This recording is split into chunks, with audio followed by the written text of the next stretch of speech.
So it's my second time reading through this book, and yeah, I'm getting more insight. I'm reminded why I liked it the first time. It talks about, creative battles, it's split into 3 parts, and it's called like book 1, book 2, book 3. I'm just gonna go over the first part, book 1, resistance, define the enemy.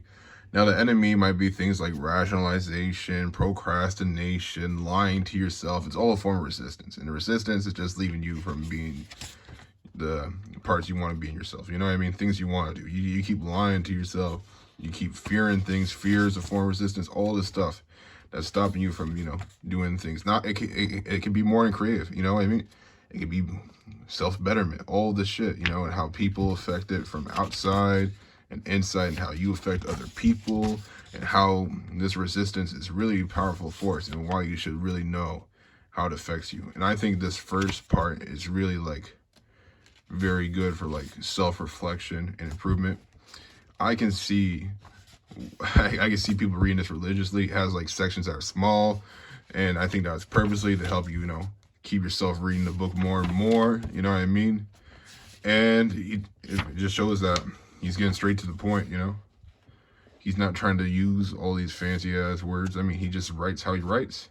He's keeping it honest, you know what I mean? Some parts might be short, some parts might be longer, some parts may just be like this, you know what I mean?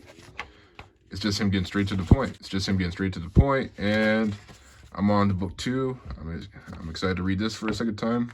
Excuse me if I'm breathing heavy. I just had 2 peanut butter jelly sandwiches. Extra peanut butter. I never put enough jelly compared to the peanut butter. And we're out of milk.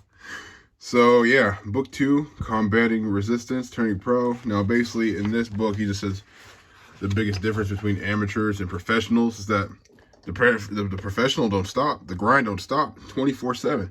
Every day, he don't stop. He ain't missing no days. He ain't missing no hours. He's not wasting no time. And basically, to sum up this whole section, the work don't stop. The grind don't stop. So yeah, valid ass chapter. I'm excited to get to the last part. All right, so I finished the third part. The third part's more of a philosophy than more of a guy telling you what to do. He just talks about how he sees his inspirations come through and everything. It's an interesting read through. Very different than the first 2 parts. If you were to read this book religiously, I'd read the first 2 parts a little bit every day, back and back, and then read the third part whenever you feel like it. Because the third part is more of his philosophy than anything, which is very entertaining.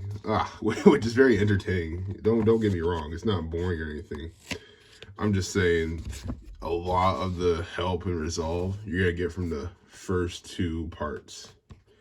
Not to say the third part diminishes the value in any way, not at all. But yeah, that's my thought about it. If you're someone who's trying to, commit to artistic acts that they really want to get into, or doing something that's widely out of their comfort zone, I'd recommend giving this book a read at least once in your life. And yeah, I'm gonna give this an 8 out of 10. Play with the racks, them bitches going. Show the racks, them bitches going. Don't wanna ask me, hold it. I tell that bitch shake it. Tell me shake it slowly. She wanna know what my name is. I be like, baby, call me top kid. She wanna be around my ends. She wanna be around my kids. Said she wanna have my kids. She said she wanna have. She said she want. One said she wanna have. She said she want. One said she wanna have. She said she want. One said she wanna have. She said she want. One said she wanna have.